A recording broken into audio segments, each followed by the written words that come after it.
Ladies and gentlemen, welcome to the AJSN Average Joe Sports Podcast. With you as always is me, Stu. Tommy Wiseau here. Logan Wetzel here.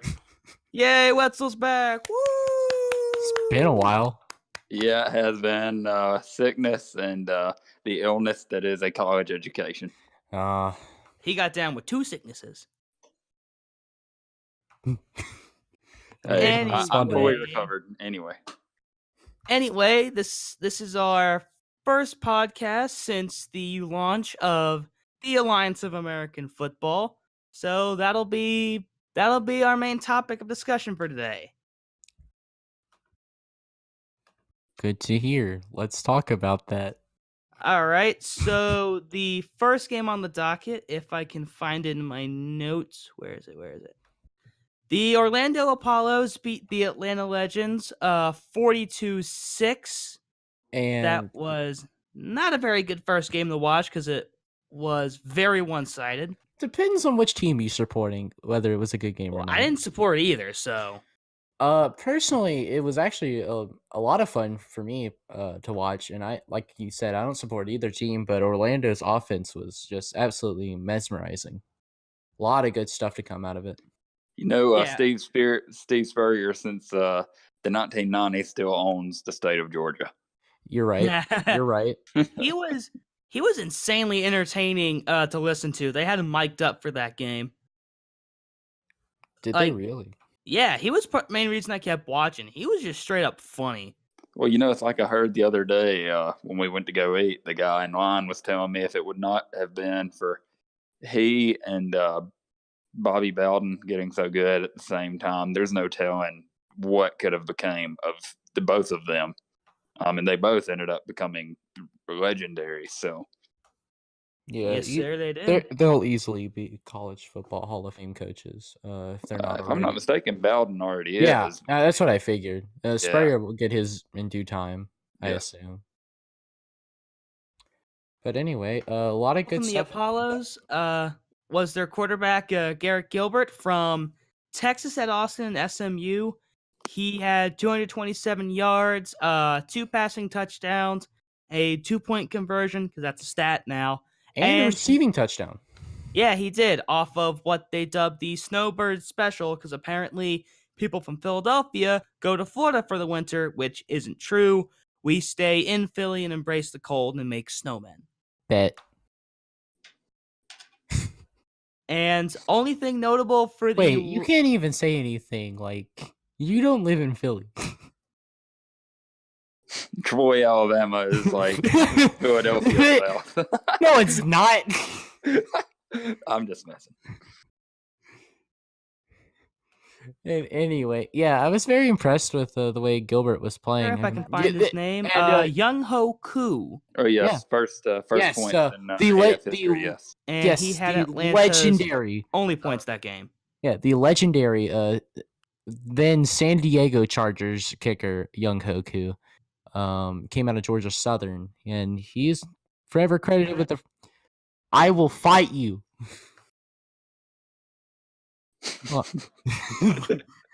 Yes, he played at Georgia Southern. Same college as Rob Baronis, just well known for producing good kickers in the past, from what I can remember. Yeah, so he'll be forever credited with the first points in AAF history. You can add that to the resume. He actually didn't play that bad.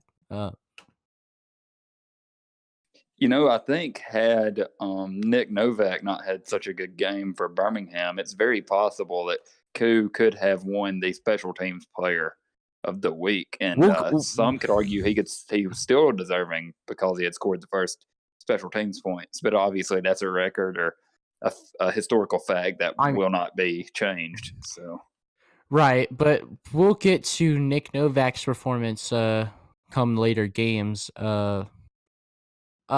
Anyway, the second game of the night, which was broadcast at the same time, I believe, was the San Diego Fleet versus the San Antonio Commanders, which is actually probably the second best game of the weekend, if I had to say so myself.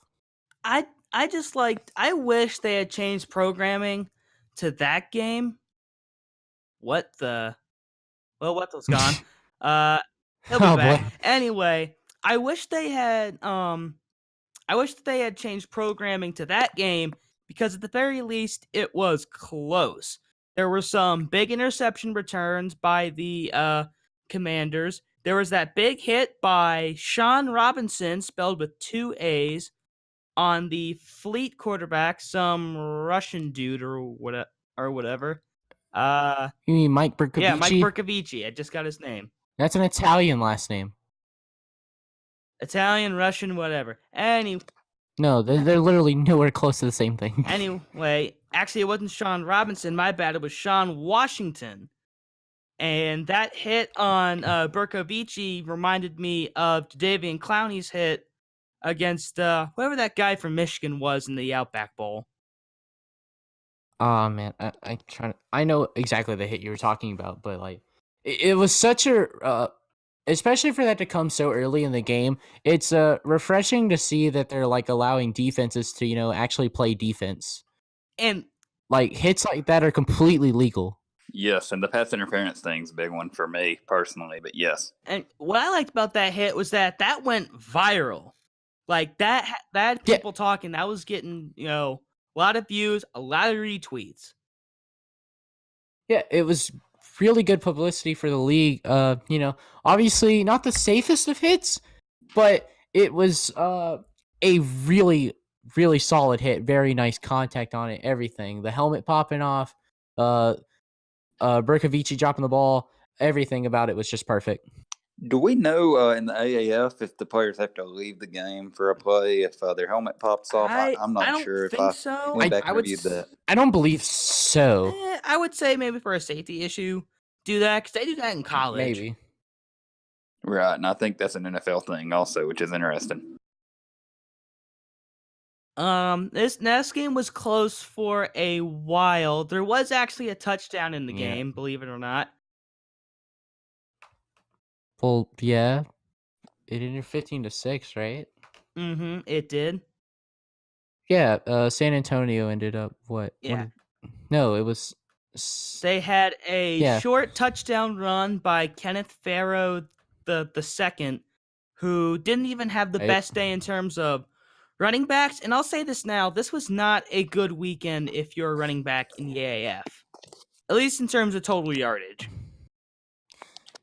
Yeah, nobody really impressed me running wise. I think the leading rusher had what was that? I think the leading rusher had 73 yards, and it was Kareem Hunt. So yeah, not the best weekend for running backs, but there were some solid quarterback stats. What was what? We'll get to the Hot Shots game later. Their Hot Shots quarterback, Wolford, believe at least how you say his name. He had had the best day out of anybody, and that dude was only 23 years old. He is young. He's pretty much fresh out of Wake Forest. He's Yeah. I had heard he was the AAF Player of the Week, if I'm not mistaken. That wouldn't surprise I believe me. so. And it was a great weekend for quarterbacks. Not so much for receivers. There were only 2 receivers that had over 100 yards. One was Quentin Patton for the Iron, but that was just because he pretty much hauled in all of Perez's deep throws. And the other guy, if I can scroll down, I have him in my notes somewhere. Where is he? Richard Ross. He had 107 yards on 5 receptions and 2 receiving TDs. So he had the best weekend, I would say, out of any receiver.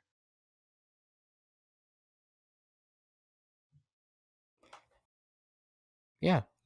Yep. Yeah. I mean, Patton had a pretty good game. I mean, I don't have any complaints. He had a lot of open downfield catches. And there was a couple that he made that, he even had a guy or two on him. And he did you guys not hear what I said about Richard Ross from the Hot Shots?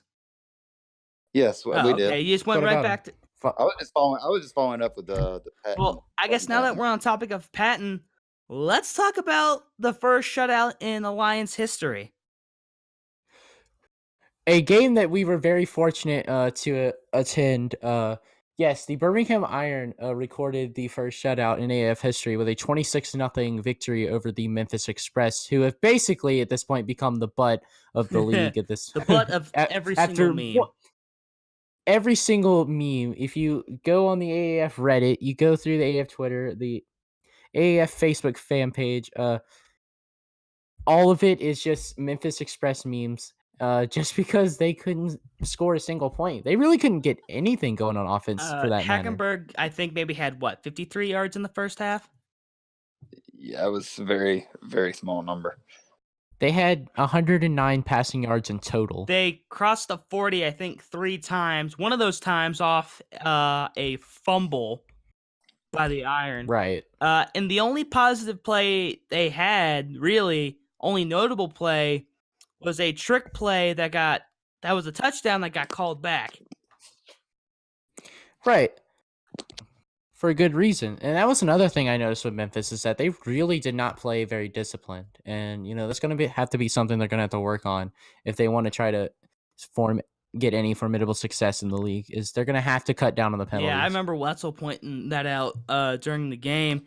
And shout out to the Birmingham Iron defense that I believe the Twitter is now calling the Iron Curtain. Yes, very much so. Because they had, I believe, 3 4th down stops, one of them at 4th and 1 inside the red zone, the other that 4th and kind of long, near about midfield. Guy caught it, but was immediately met about 3 yards short. And then they had 2 interceptions on the day, one thrown by Hackenberg and one thrown by Trojan alumni Brandon Silvers. Speaking of Trojan alumni, Jonathan Massaquoi led the Birmingham Iron in both total tackles and in sacks. He was the only player on the Iron to record a sack on the day. He recorded 2. Yeah, So- they were calling his name all game, dude. He was absolutely dominating. It was a Massaquoi massacre, dude. Yes, if I'm not mistaken, was he AAF Defensive Player of the Week? I could be. No. I can check that The right now. Terrence Garvin had 2 interceptions and 8 tackles, and one of them was a pick 6. He ended up with Defensive Player of the Week. Okay, I remember seeing the AAF. He was up for it though. They did give him some good recognition. Yeah, it was Terrence Garvin of the Apollos. Well, deservingly so, also, because I knew that he was going to be in there if Massaquoi was not. And good quarterback play continued with the Birmingham Iron as well as Luis Perez. Despite not having a passing touchdown, he put up some really solid numbers. He went 19 for 33, 252 yards, and a lot of that was based on a lot of drops that happened during the game. He probably could have had 50 to 100 more. The big thing, I would say his best receiver on this day, and a guy who I think is going to become a playmaker in this league, Quentin Patton. Dude made some great catches. He made great catches that got called back, and then one of his catches was not a catch, but they called it a catch. And it's amazing to see. I want to go back to Luis Perez. Is that he has one of the more interesting stories in the Alliance. For a league that's built on giving players a second chance, this guy pretty much has one of the better stories. He started out not even playing quarterback in high school. How many guys in this league can you say didn't play a single down at quarterback in high school? Probably just you can cut down to pretty much everyone not named a quarterback except for Luis Perez. So good possibility, yes. Yeah, and he gave up his football career to do professional bowling. And then decided to learn how to play quarterback from YouTube tutorials. Ended up going to junior college and sat down on a depth chart where he was 9th string on the depth chart and worked his way up to 2nd string by the end of his first year. I didn't even know they had that many strings. That's what I'm saying. That's interesting. I mean, that's not practice squad. That's practice squad for the practice squad's practice squad. At junior college. Right. Then he got to play half and half. Is his second year in junior college, and then basically was taken in by Texas A&M Commerce because their head coach needed to fill a void because they had so many injuries on their roster and had so many holes to fill. So he was given a scholarship just to play, and then ends up taking Texas A&M Commerce to the D2 National Championship and winning the D2 equivalent of the Heisman. Yes, sir. I remember reading that for the game. Picked up by the Los Angeles Rams as an undrafted free agent, and then was cut without even playing. That's how it happens a lot of times. And now he's here. In playing Birmingham, he's getting the jersey. And you know what? He played well. My only problem, when we discussed this on the way back, I remember, he had a couple throws that were, really bad. He had that one short throw in the triple coverage. But I mean, you could have said that about any quarterback this weekend, though. Every quarterback had some kind of shoddy throws. He struggled in the red zone, though. When they got in the red zone, he couldn't complete a freaking thing. That was about the only time Memphis' defense actually bothered to show up, though. Right. To be fair. I mean, but again, he got us from 20 to 20, and Trent Richardson was able to pick up the pieces from there. Well, Nick Novak was our only offense for a while. I mean, he played well. He had the first 9 points in Iron history.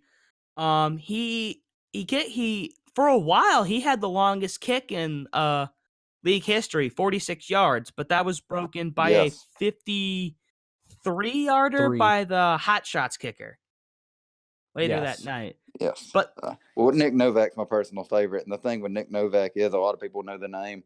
I still think he's good enough to be in the NFL, but I do not believe he'll ever go back because we're in an age where most kickers in the NFL are younger and younger every year, just like quarterbacks, really. Yeah. And people say the NFL is not for long, but I mean, Novak played 8 or 9 years in the league. I think it was just a matter of next man up. And again, I think it comes down to the Iron's gain and somebody else's loss, which is a beautiful thing about the AAF. I think really Trent Richardson, Luis Perez, and Nick Novak are all examples of that.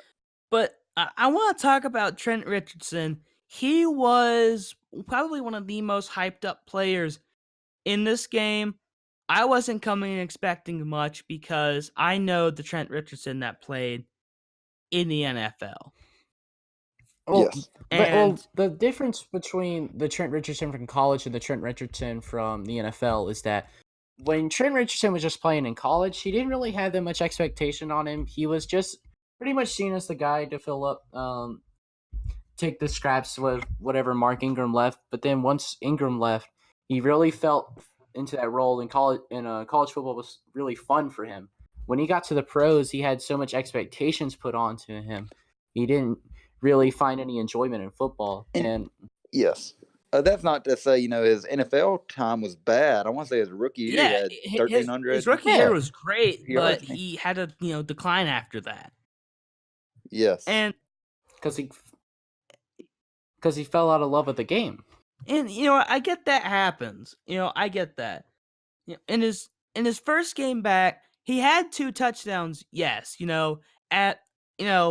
I can see him becoming a very useful weapon in the red zone because you know what? That's what he was. He had 2 rushing touchdowns in the red zone, and he caught a 2-point conversion from Perez. He helped put points on the board, but he didn't have any big runs. Maybe his longest might have been 5-6 yards. He did not break out in any big runs. He only had about 60 some odd yards on the day. 58. Not even 60. See, 58. Thank you, Cy. He averaged under 3 yards a carry. So that explosiveness just isn't there. Could it show up? Of course it can. This was only the first week of play, and this was a bad week for pretty much any running back in the Alliance. Right, like we said, the leading rusher only had 73 yards, so that puts him up near the top of the list just with that alone. Top 5, but hey, at least Richardson managed to find the end zone, and he punched it in when it mattered. So, like I said, And he what could be a very good short yardage and red zone option. And one thing I want to talk about. We talked about the rule changes and just what our expectations of them were before we saw play. We talked about the big four rule Yeah. changes, and I kind of want to go over them just a little bit and get some of y'all's opinions on how it's really affected play. So the biggest one, obviously, was that they removed kickoffs entirely. I have a whole point on this that I made in a blog post.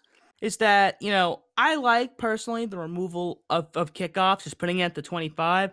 That's how it works in games like, NFL Street and whatnot. And I felt it could work in a professional environment. And you know what? It did, because most kickoffs become touchbacks anyway. So put it at the 25, let the offense get to work. And you know what? It sped up the pace of the game a little bit. And I have a similar opinion to that, but I'm gonna play devil's advocate on this a little right bit. ahead.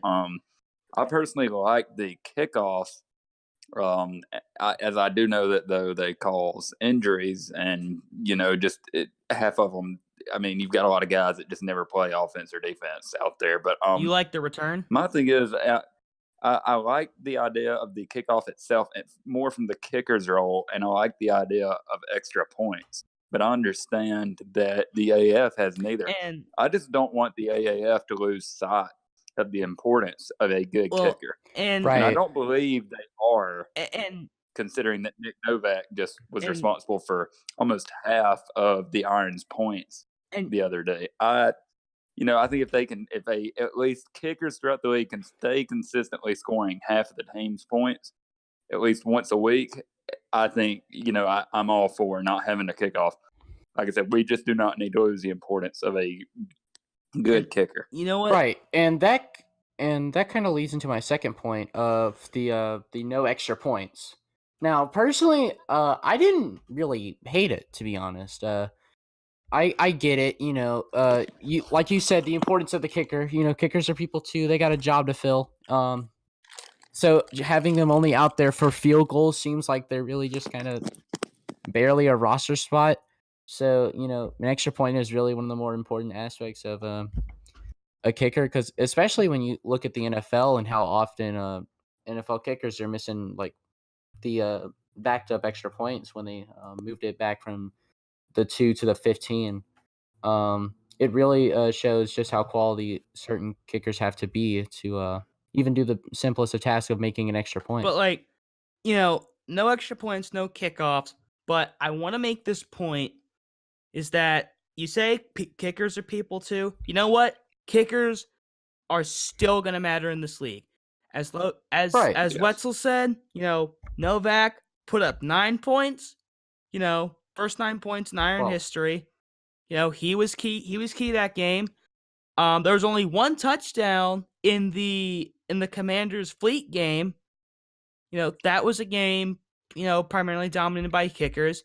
A kicker scored the first points in the history of the league. Even though they're just kicking field goals, kickers are still going to matter, especially in this first season where it's a lot of these guys' first time playing any form of professional football. Those field goals are going to matter, and kickers are still going to matter. And Wetzel talks about Novak a lot, but Novak is the real deal. He is. He was solid. Oh, yeah, dude. And, guys like him are the reason that kickers are still going to stay irrelevant. They're not going away. They still matter. Yeah, I think Wetzel brought up that Novak's time in the NFL might be done, but he could become the new Iron Man for the Birmingham Iron. Yes. Could be just. And it was no disrespect, like I said, to Novak. No.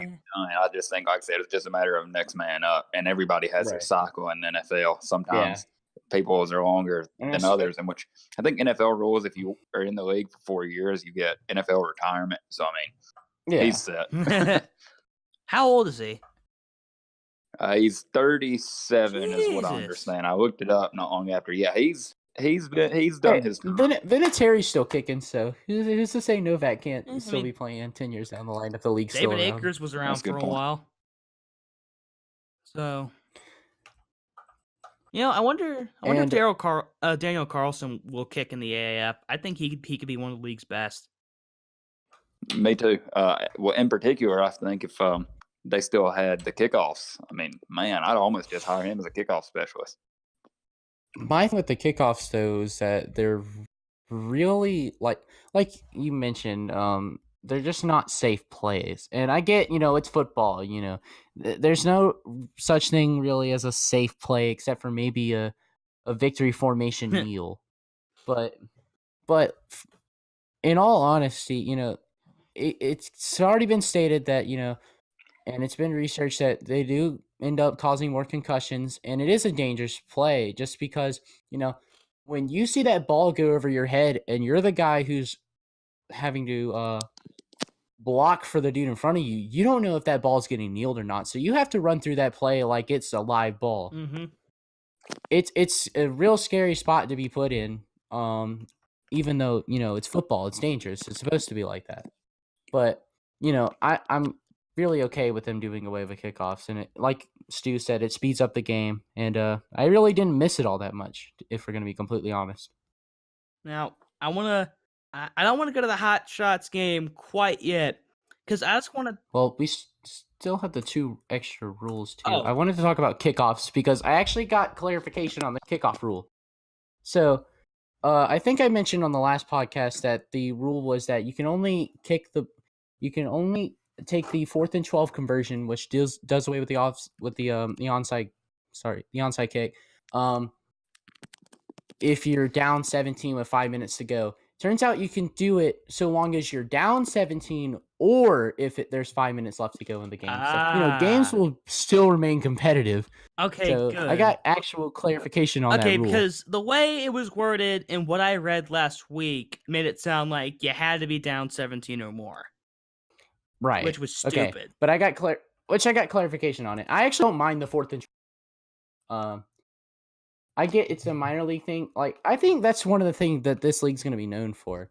If it's here for the long run, they're going to try to implement these new rule changes to see how people react to certain things. And maybe, like they already have some form of networking with the NFL. Maybe it could cause changes in the National Football League. Like, as well. you're saying they're doing kind of like what the minor league is doing with doing like pitch clocks and all that, like experimentation. Right. So they are essentially like AAA. Makes sense. I mean, NFL Europe was around for what 10, 15 years. I know it had some experimentation going on, and it produced some quality players. That's where Vinatieri originally came from. And the last thing I wanted to talk about was the overtime rules, which we didn't get to see this weekend because no game was close enough to really call for overtime. I mean, the rule's stupid nonetheless. So, Wetzel, if you don't know the rule, because you weren't here last week, so in the AAF, the overtime rule is that you get one possession. It starts at the 10-yard line, so you're 10 yards away from the end zone. You get 4 downs to score. Both teams get one chance to score. If they're tied after one possession each, then the game ends in a tie. It's that last part I don't agree with. Having 4 downs go 10 yards, great, genius. I like that. Keep it. That's interesting.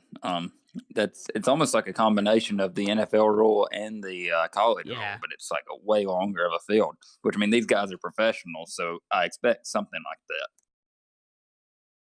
But the fact that you only get one chance, which, I mean, you're inside the... For me, I mean, you're inside the 10. If you don't get it on 3 plays, you kick a field goal. But then the other team can say the other team does that too. And it just ends in a tie. It's like, no. Yeah. Like, have multiple periods. Like, say they take 3 shots to the end zone, right? And like they're at the 10-yard line. If they miss all 3 times it's a 4th down. They just have to kick a 27-yard kick, and they're probably straight down the middle. So, I mean, And it's not ideal, but then again, we haven't seen it in play yet. but it's so. like having multiple overtime periods is exciting. That draws people in.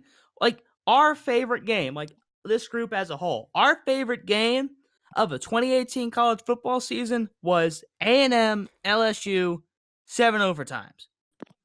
That game lasted 5 hours. I didn't even though. start watching till like overtime 3. That was great Like, to watch. They got me hooked. I'm fairly certain that the AAF like an average AAF game from this weekend would have been at least midway through the 4th quarter by the time you started from if you took that overtime period and went start to finish with it. I mean, it's a way to quicken the pace of the game, because that's one thing that's that they're trying to do, is that, attention spans are getting shorter and shorter. We're trying to make games faster. We don't want football ending up in a baseball situation where games are going 3 or 4 hours on the regular. But I mean, I like baseball because it's exciting and cool stuff happens. But do you really want to, like, the average person's awake for 16 hours a day? You would be spending a 4th of that, on one game, when you could have other things to do as well. I mean, not the average person doesn't have 4 hours to just sit down and watch a baseball game, though. I mean that is true. MLB does need to speed it up, but I mean, I grew up watching baseball, so I'm conditioned to the length. I'm in the same boat too, but when you're trying to bring in new fans as well, they're not gonna want to sit through, a 4-hour baseball game.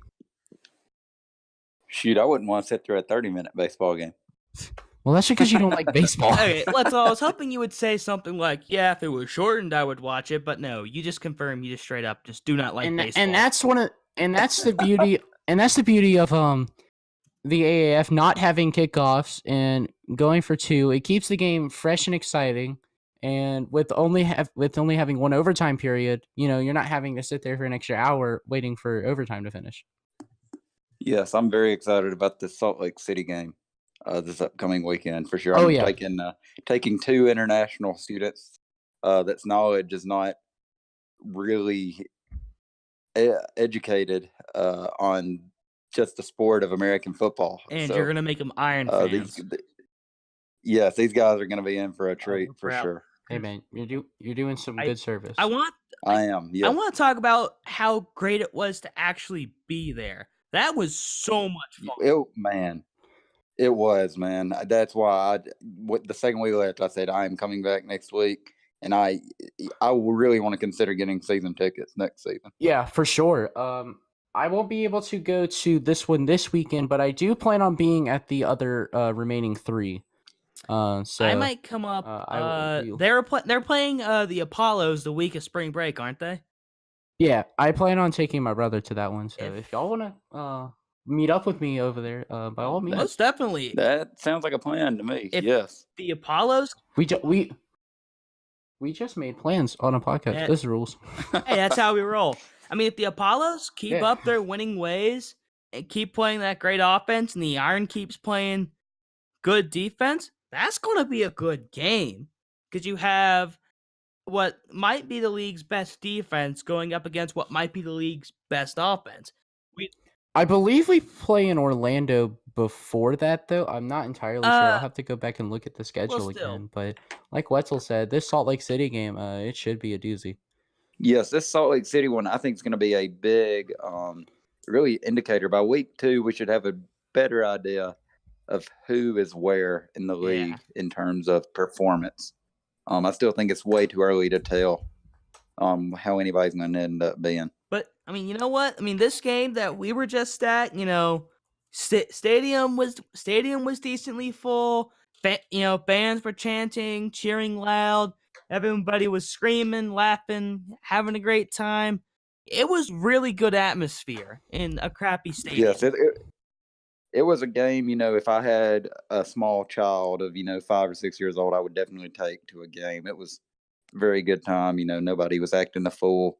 It was good football, relatively simple. I mean, we were shouting Just stupid stuff at the everything. top of our lungs, but that's neither here nor there. Well, sure, but I- nothing I- was I vulgar kept- or anything. I mean, I kept telling them to unleash Perez, and they did. They gave it to me. They unleashed And I Perez kept for a shouting good that bit, just and so I you was would shut impressed. up.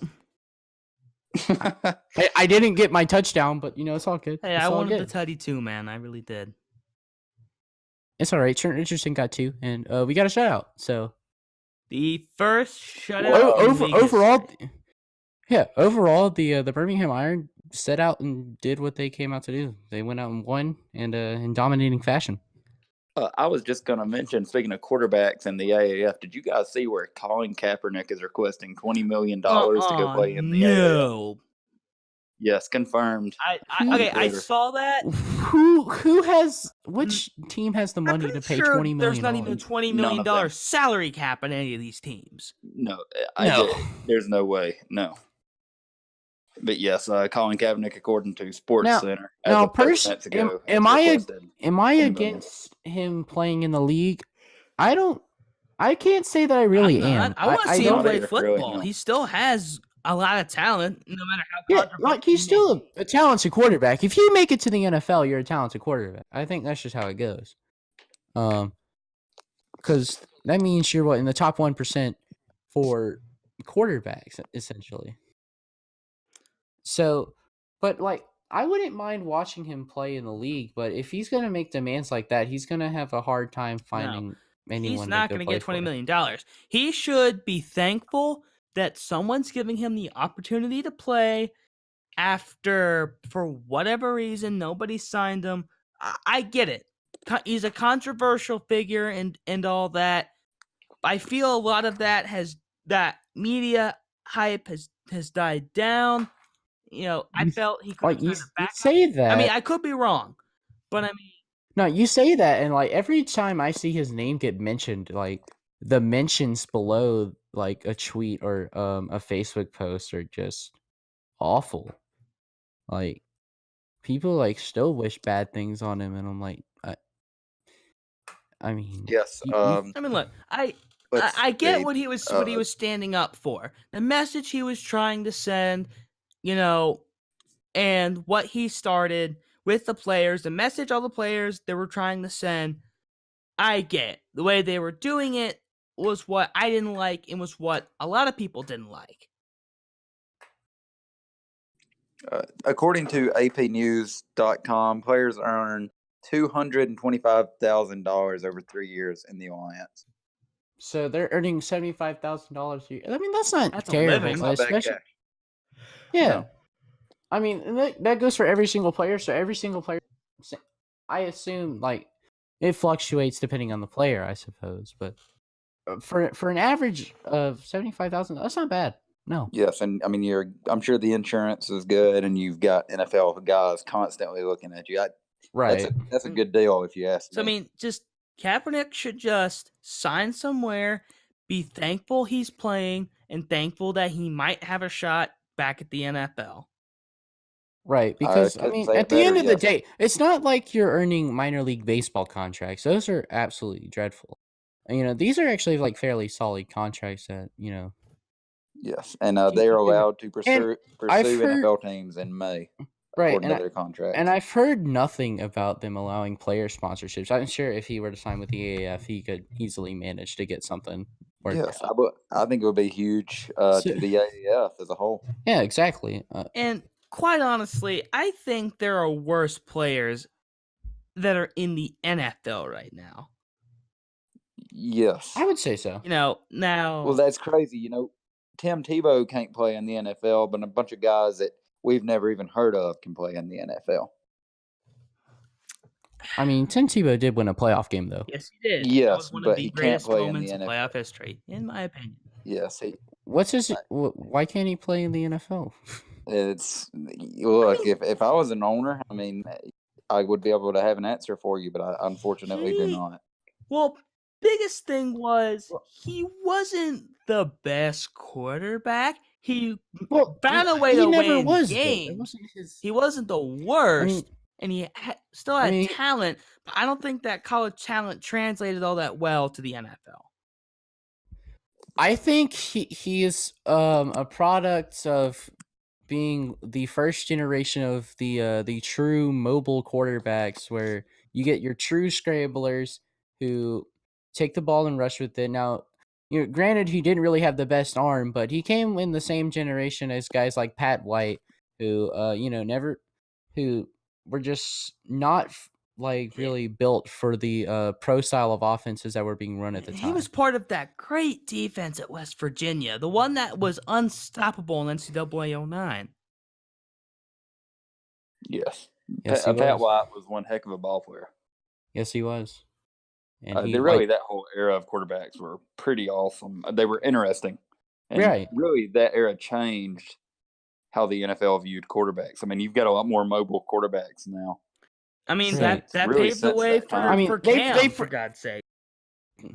Yes. Paved the way for even a guy as recent as Lamar Jackson. And might pave the Yes. way for Kyler Murray, which he's now Good fully possibility, committed yes. to football.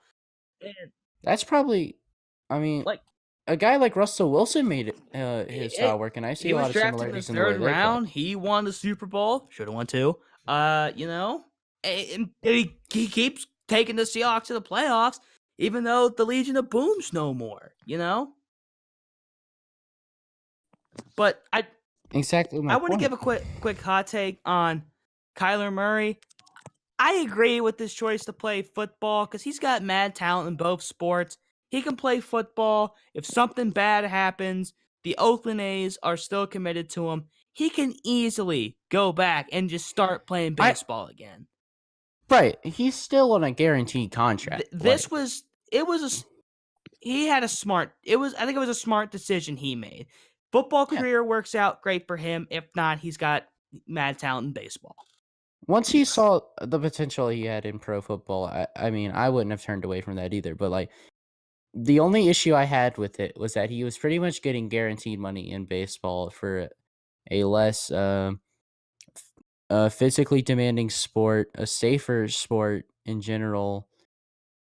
I mean, it's not the smartest decision, but I mean, if it's one that he really wanted to make, which his dream was to always play professional football anyway,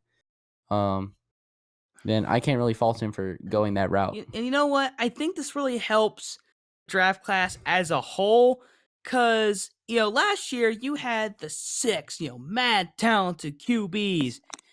They're all going to go in the first round, and all of them did. But this year, what? You got Kyler Murray, Drew Lock, you got Trace McSorley in there somewhere, and even Dwayne Haskins. Okay, I completely forgot about him. Shame on me, because he was good in college. He broke pretty much every Ohio State passing record. And every that's- Big Ten passing record, And that's for that Ohio matter. State, and that's the Big Ten. In my opinion, the second best conference in all of college football. That's arguable, but Hey, I didn't say the best. right. I did not No, say best. I said I agree. No, you said second, and that's still very hard. you're right. Sunbelt's the best. best group of 5, maybe. Well, no, I'd give that to Mountain West, actually. They had Boise State and Fresno State who had great seasons. The American's quite good. Oh, I forget. I always forget about the friggin' American. P6, baby. P6. They're the closest thing to a Power 5 conference, but problem is that they got a lot of the lesser teams of the Big East, and all of the better teams went to the ACC. Rutgers went to the Big Ten. And they suck now. I'm still surprised Louisville's in the ACC. For Louisville. When I was driving through there this past summer, I saw a billboard and it had their logo on it, and it said ACC, and I said, they're not in the ACC. And then I kept driving, kept seeing more billboards. I was like, maybe they are. And then I realized that I was living under a rock for the past 3 years. Well, I think now that the stank known as Bobby Petrino is gone, I think their biggest issue is that the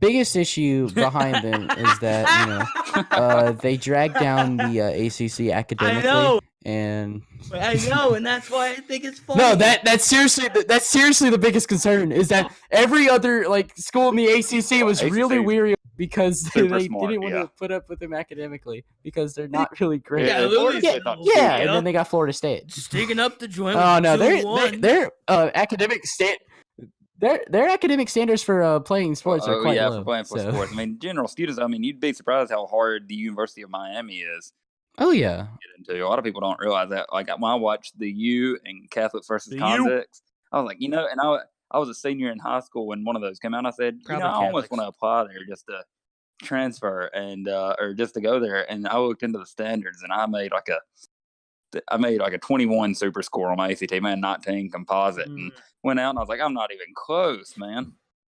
so what is their standard then? They in the 25th percentile, they wanted a 28 or above. Yeesh. Okay, I qualify. Sweet. In the 25th percentile. I'm one below on composite. Top 25%. Yes. Composite 29. I in super score 32. I did And I quite understand. well. And I don't even think Miami was the hardest school. I want to say UNC Chapel Hill was one of the hardest. Oh yeah.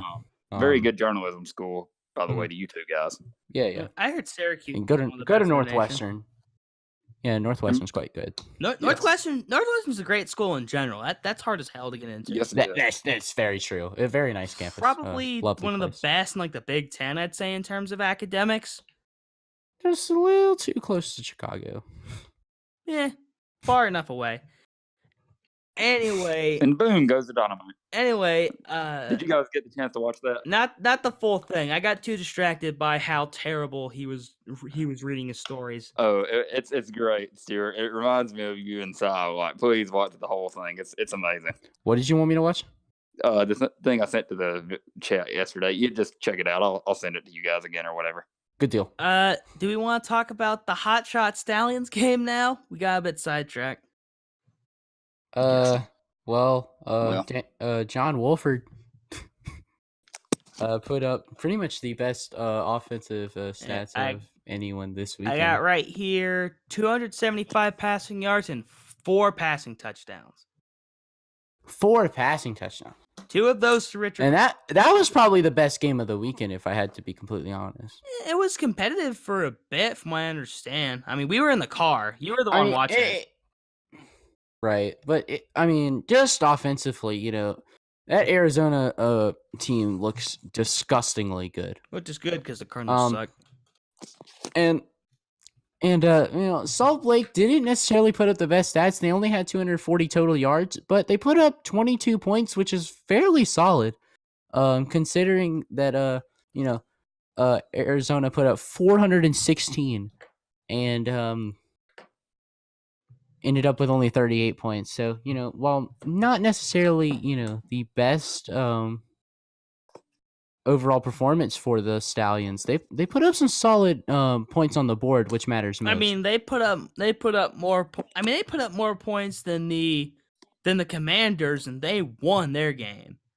So exactly. I would say the big concern for Salt Lake is their defense. Their offense, like I said, only put up 240, which not necessarily the greatest amount of numbers. Like San Diego only put up 6 points and had 295 yards. But then I guess the problem is getting in the red zone and putting up points. Exactly.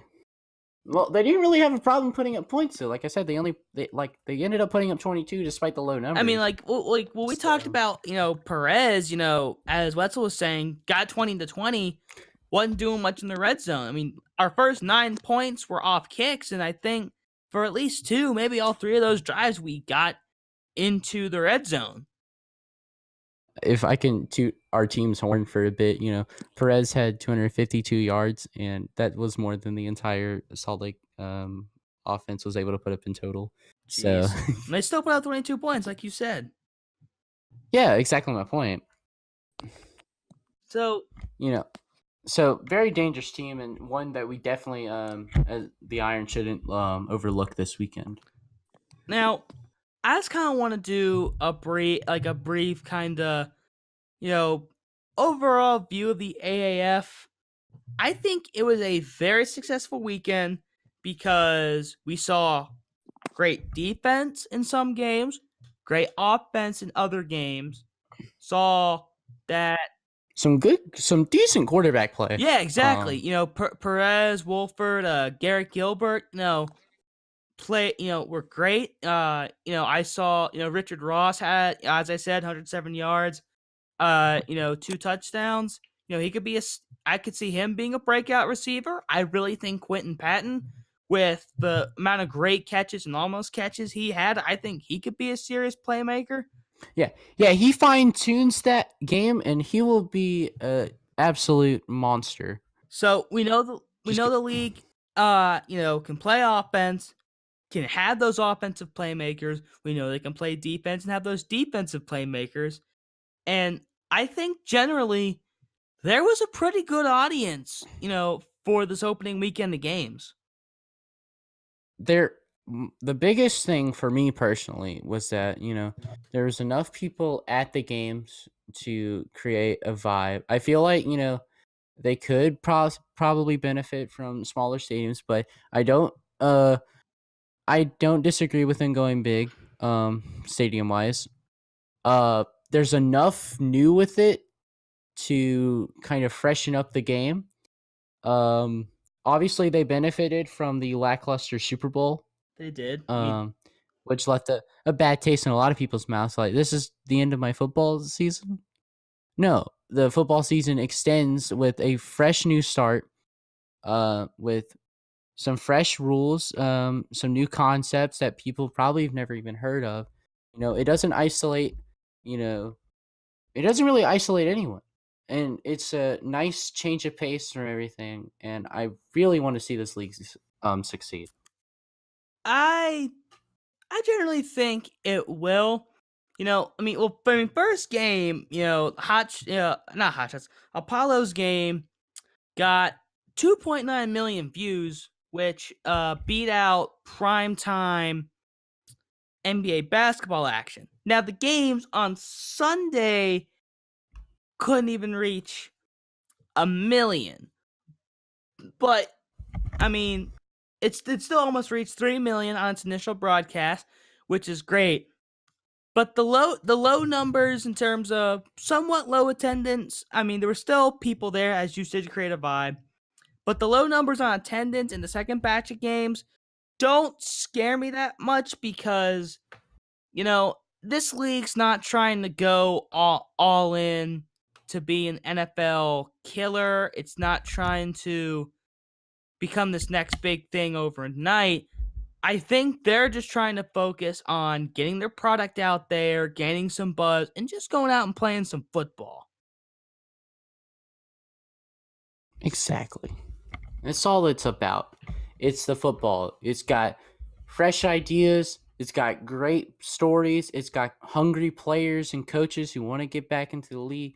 There's a lot going for it at the moment. And, I think all it was really promising was that they were just going to go out and play football. They weren't making these, big, elaborate, in-your-face, no fair catches, you gotta fight, to possess the ball. The XFL, I felt, was trying to go in way too big when it had way too little. I think Right. the Alliance is more focused. They know what they know what they want to do. And you know what? I'm glad that they are using social media to the extent that they are. XFL didn't have that back in the day. AAF has it now, and those accounts have gone, all in, going full force. Especially the Birmingham Iron. Again, I hate to toot our own horn, not really, but our social media team has been so good at drawing in fans. Oh no, they're awesome. You would be surprised. We're the smallest market for each of the 8 teams, and yet we have the largest Twitter following out of any of them. And they're responsive. Recently, too. we're almost at 45,000. They're super responsive, which is the biggest reason why new fans in the ways that they are. There's they're helping out us students with $10 tickets. Can't really complain about that. We paid $35 for our initial tickets, but still worth it. Even today, when we recorded this on Valentine's, they went out with the Birmingham Police Department and were giving out tickets just to random people, which not necessarily the best look for the league per se, giving out tickets and stuff, but if it draws new people in to maybe want to buy tickets in the future, it could work out for them. And another thing I want to say on the publicity side is that the big sports YouTubers are talking about this. Flemlo Raps, That's Good Sports, even Urinating Tree just did a video yesterday. These are guys that people watch and people go to for their highlights and general discussion and whatever. And they all had pretty positive things to say, which made me extremely happy. But yeah, I ended up watching Flemlo's video, like you mentioned, and he had a lot of positive things to say about it, which was a really good look for us when you got these guys who are using their branding to help give something like this I mean, I watched being a new startup league like this a positive outlook. Like I mentioned, I really didn't mention this, but Not the Expert and RBT, two local Alabama YouTubers were at the Iron game, and we're talking about it on their Twitters afterwards, and even into Monday, Tuesday morning. And like I watched That's Good Sports. He liked it. He did a preview show for week 2 today. Urinating Tree had great things to say about it. He said he's not sure if he's going to do a week 2, but he was still generally impressed. So even some of the, I guess, big time names, I guess, at least in terms of, YouTubers, are enjoying it and are giving it a fair shot.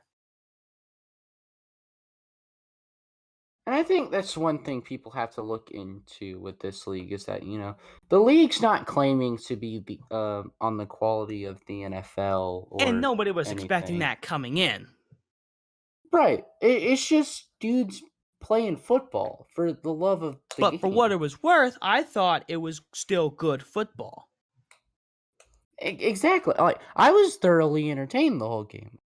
I could tell. I was right next to you. I'm still thoroughly intent. I've been craving football all week.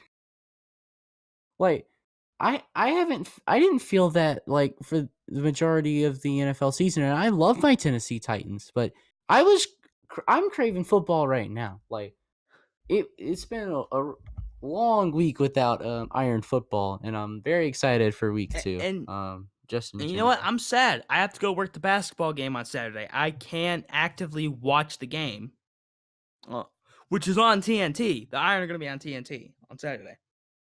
Exactly. We're the only team this year who gets to be on TNT. Not to mention we're at home on TNT. At the old gray lady. Double bonus. Yeah, it's old and gray. So, I guess are we done with AAF for the time being? I suppose so. I mean, that's a pretty good spot. We could just wrap everything up, to be honest. Well, do you want to talk about Kareem Hunt or Antonio Brown just right quick? Okay. You know what? Yeah, actually, because I do have points to bring up on both of those guys. All right. So, as you guys probably know, Kareem Hunt was signed by the Browns. I think it was a 1-year deal. It hasn't been said how much it's worth. But, of course, Hunt got in trouble and was released from the Chiefs after that security footage went viral of him running up and kicking a woman. Hey, man, the Browns needed a kicker, and they got a kicker. So, Ooh, no, not the time for that? Okay. Okay, my only problem with this signing,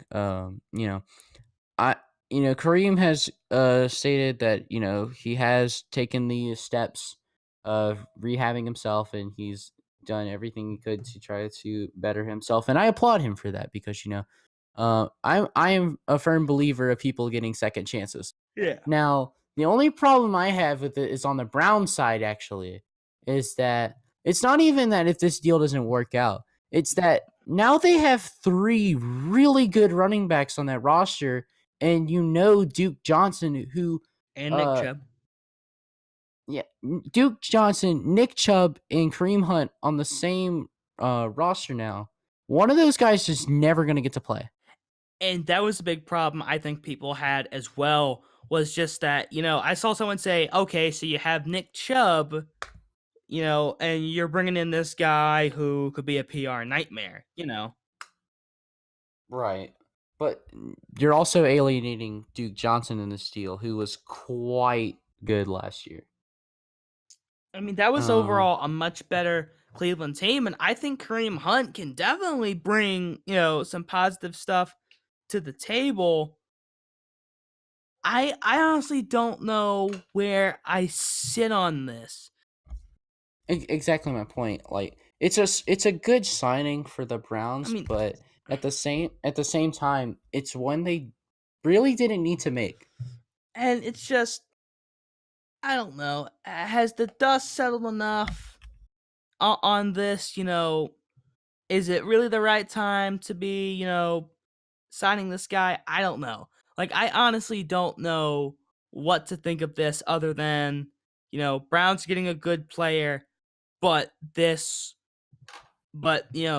will possibly backfire and will definitely haunt them in terms of PR, given what Hunt did and how he was just, great, ungraciously, unceremoniously booted from the league the minute that footage came out.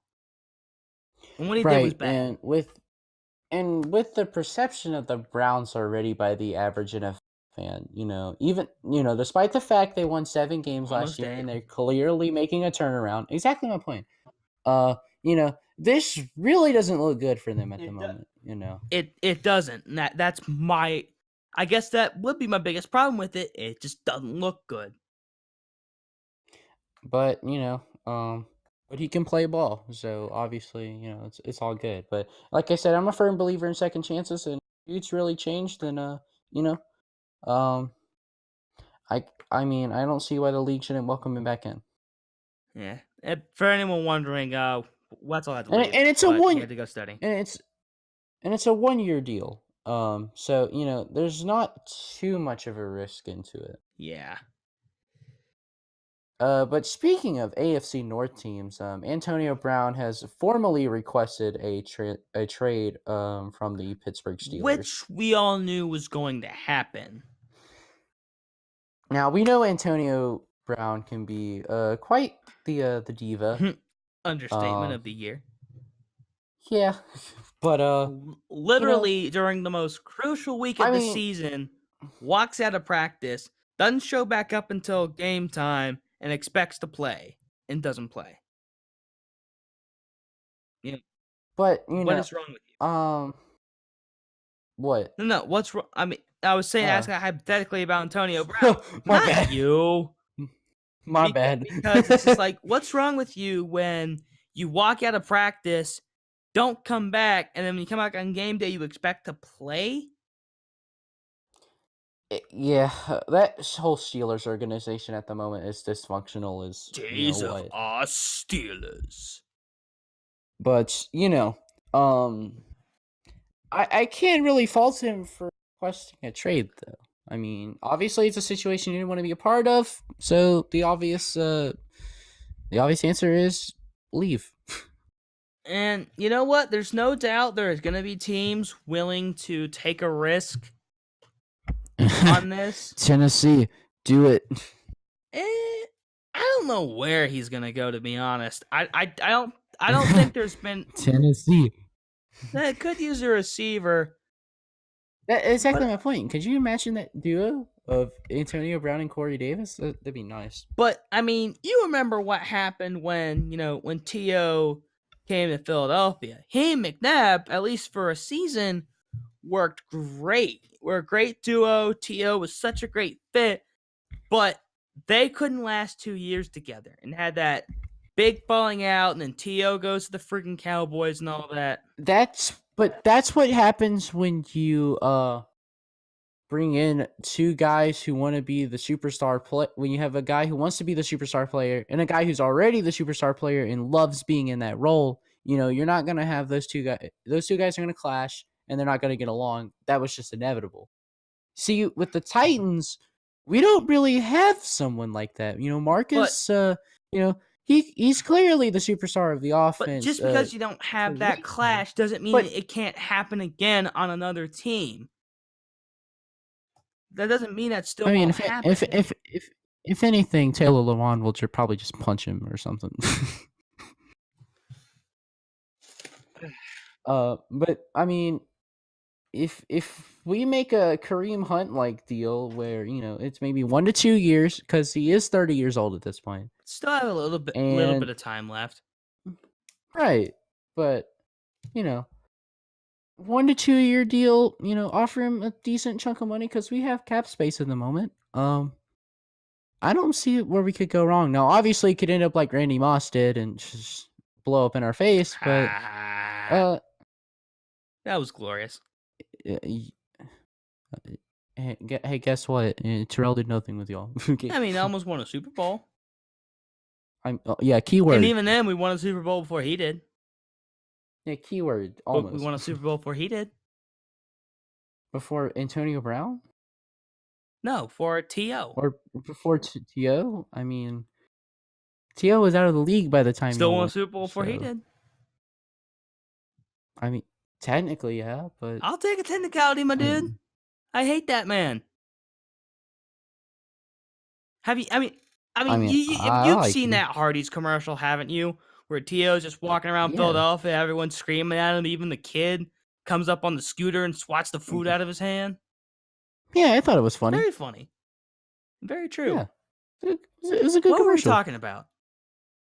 Hardee's. Now I'm hungry, and I had three cupcakes today. I want Hardee's now, dude. Well, they're closed. They don't stay open 24 hours because they're scrubs.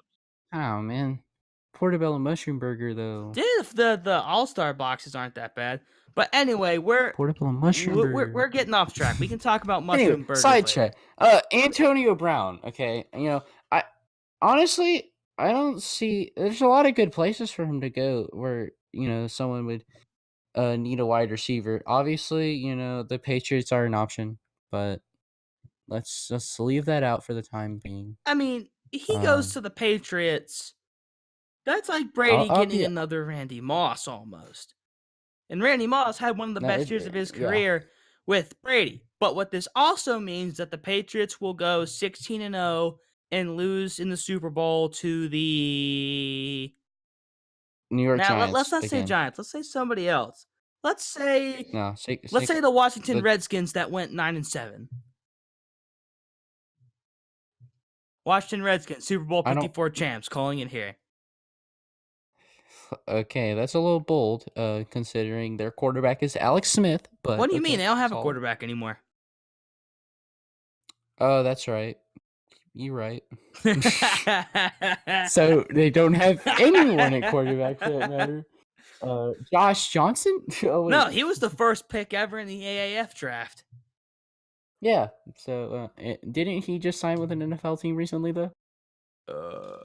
Yeah, he was the first pick, and he played for the Redskins for a few weeks and sucked. Yeah, exactly my point. And a month later, he got picked up by another NFL team. Wow! Okay, Wow! Yeah, you could be a mad talent in the AAF, and said no, you're gonna suck in the NFL. Hey, man, I mean, more money, yes, but still. Money talks, dude. Money talks. But yeah, there's a lot of good potential fits for him. Obviously, pretty much any team could use a good wide receiver like that, especially the Pittsburgh Steelers now. You have to agree that toxicity is going to be a problem. I feel like he was just getting fed up that whole season though. I get he's done stuff like this in the past, right? And he's never been the most likable player, but like I said, Taylor Lewan is not hesitant to punch him in the face. So Because if anyone's not gonna be willing to put up with it, Mike Vrabel for sure is not. Anyway, Bryce Harper.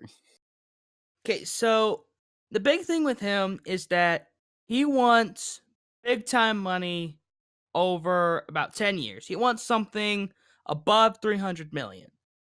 The only one in the MLB currently making that money is Giancarlo Stanton. He's making 325 over a 13-year period.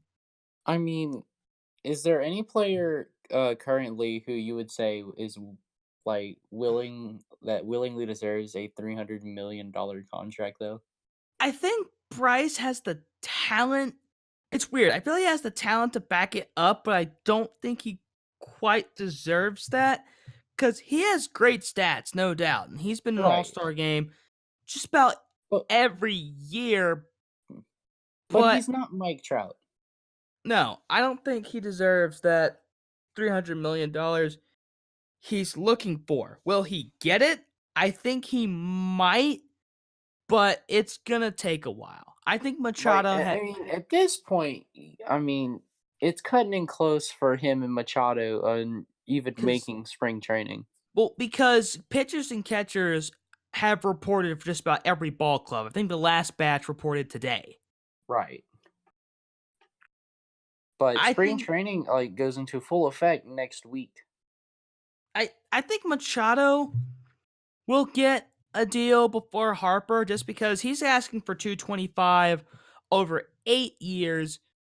Maybe he's overpricing himself, but I think he can actually legitimately work out a deal with somebody. Because it's 8 I years, 225.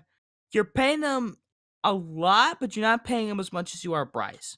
my issue I think the teams are having is that they don't want to lock in these guys for these long contracts because they've seen what it can do to a team. Like you look at a guy like Jacoby Ellsbury.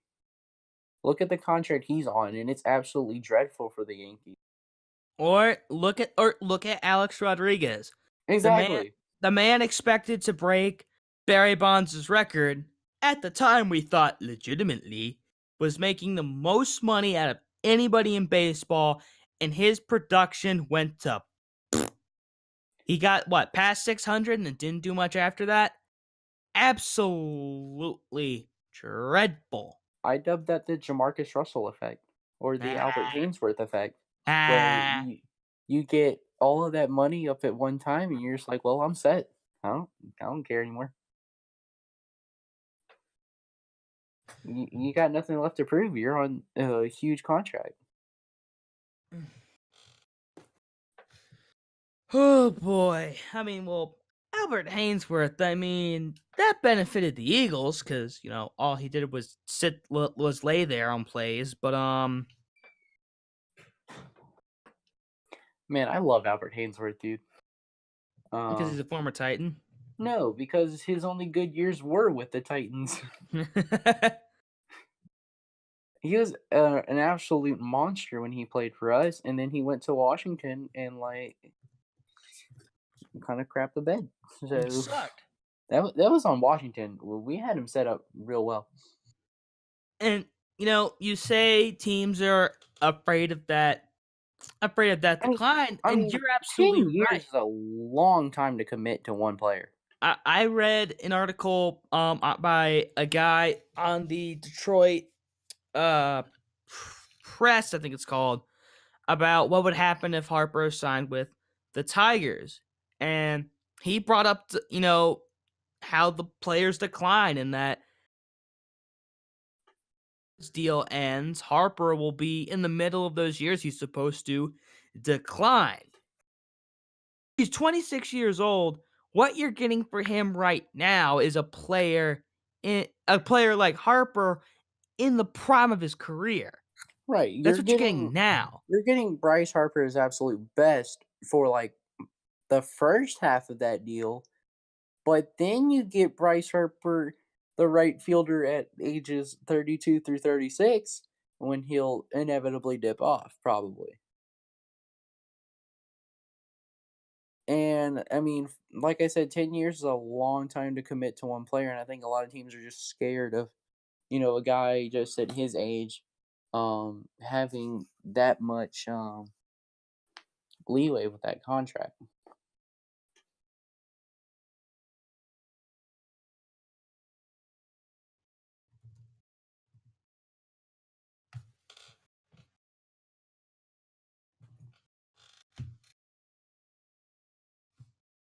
Are you there?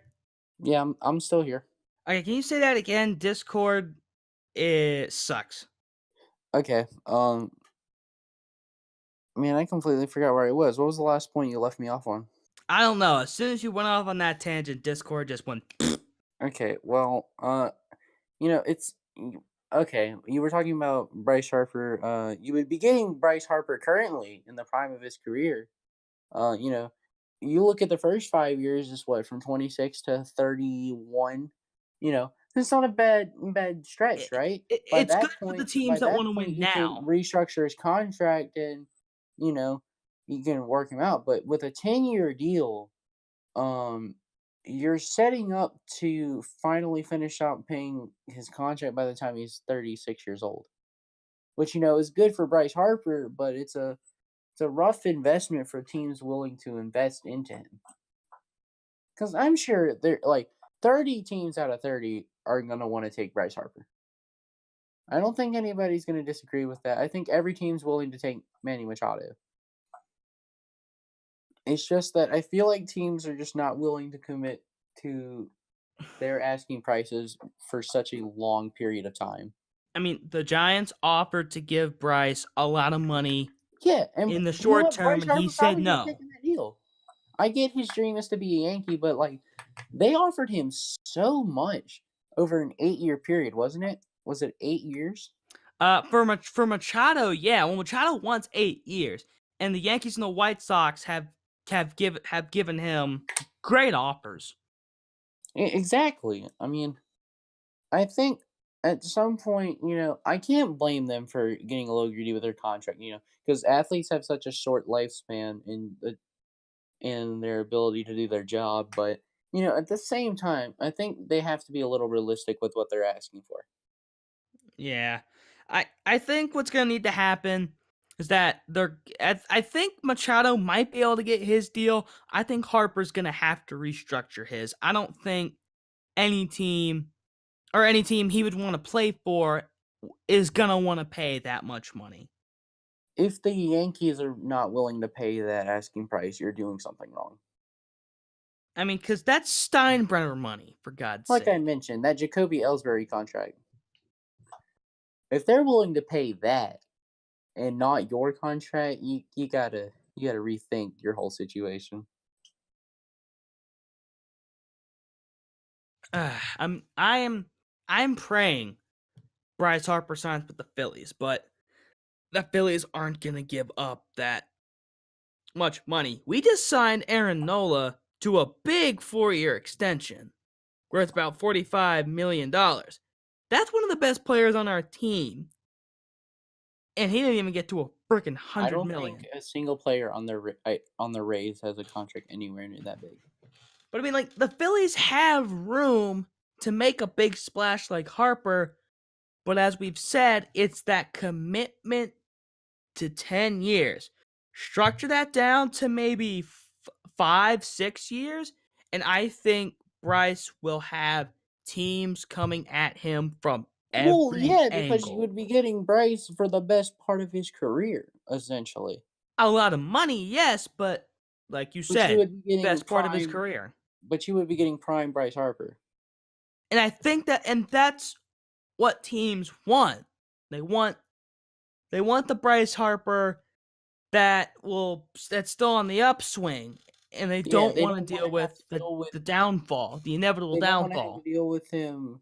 Come the point where if he's looking at a 10-year deal, he'll be 36 by the time it's over. Nobody wants to. There's no trade value in a 36-year-old player hardly, You're right.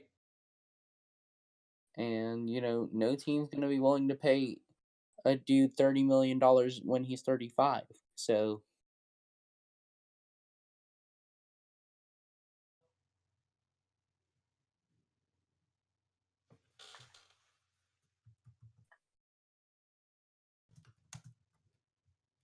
You there? Stu? I'm here. It froze again. Oh, okay. I'm sorry. That's not your fault. It's my shitty internet. Okay. But anyway, to summarize what you said. Right. Wait, you want me to summarize what I just said? Yeah. Okay. Is that,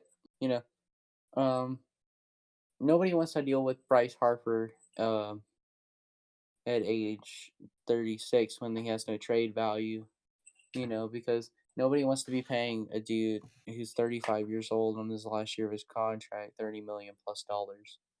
And I mean, I know what I'm about to say is the most extreme example, but the buyout on Bobby Bonilla's contract, I mean, The greatest contract ever.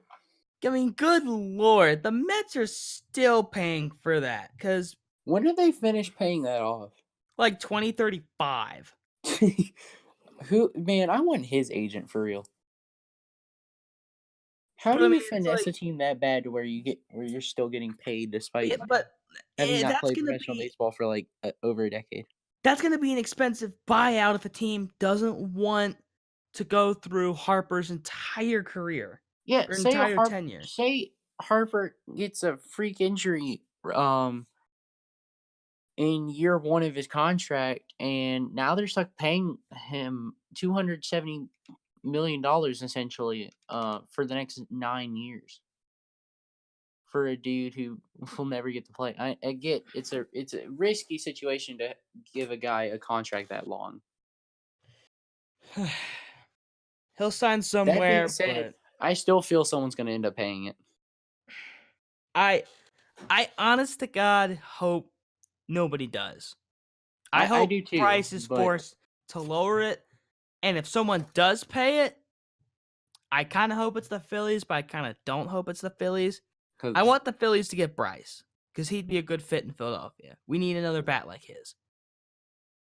But do we really want to spend up over $300 million for him for 10 years? Is the question. again, unless your name's Mike Trout, I don't think you're worth $300 million. And even then, Mike Trout's a stretch. Maybe Mike Trout will come to the Phillies in 2020. Let's hope. Let's not. He grew up in Philadelphia. He has Eagles season tickets. It only makes sense. You're right. So he should go to Tampa and actually No. make our team mean something. Nobody wants to go to Tampa, say. You're right, but let me dream. Even though it's got beautiful beaches Yeah, but it's got an Beautiful ugly women. ballpark and Ritas, really crappy ownership. but they have and- Ritas. But really crappy ownership. But Ritas. Like I said, I think I've mentioned it before. It's really frustrating being a Tampa Bay Rays fan. You look at the Tampa Bay Lightning, and their You look at ownership is Ritas. just. Why do you keep mentioning the Ritas? I had an Because actual Ritas is amazing. whatever. Anyway, like you look at the Tampa Bay Lightning and their wonderful organization. They've got great fan support. Great fan relations. They've got really nice facilities. If you haven't been to O'Malley Arena, it's absolutely lovely. They got wonderful owners, GMs, and whatnot. And then you look at the Tampa Bay Rays, who are pretty much the exact opposite. It's really frustrating, especially considering we won 90 games last year. We finished 30th once again in attendance, and we're lowering the capacity in Tropicana Field when it's already the lowest in the league. It's a frustrating situation to be a part of. And we can't really fund a new ballpark because ownership is too cheap to fund a ballpark. So it's not. It's a frustrating situation to be a part of, to be a Tampa Bay Rays fan at the time, and I understand why people don't want to come there, but it's not really helping the problem by players not wanting to go there. So, moral of the story is Bryce Harper goes to the Yankees. Can we not? They're stacked enough. They're stacked enough as it is. I don't want it to happen either. Yeah, imagine what they're gonna replace Aaron Judge in right field. I don't know. But I can't see that happening. you know what I see happening? The end of the podcast. Oh man. Unless there was more you want to talk about. Oh, I got to figure out a song to sing. Thank you for listening to the AJSN Average Joe Sports Podcast. Tune in next time to hear me sing more songs. All right, boys, let's get it. 1, 2. Hey now, you're an all-star. Get your game on. Go play. Hey now, you're a rock star. Get the show on. Get paid. All that glitters is gold. Only shooting stars break the mold. Now fuck off, Craig. We'll see you guys next week. You can't leave that in there. No, we won't. We'll see you guys next week. Bye.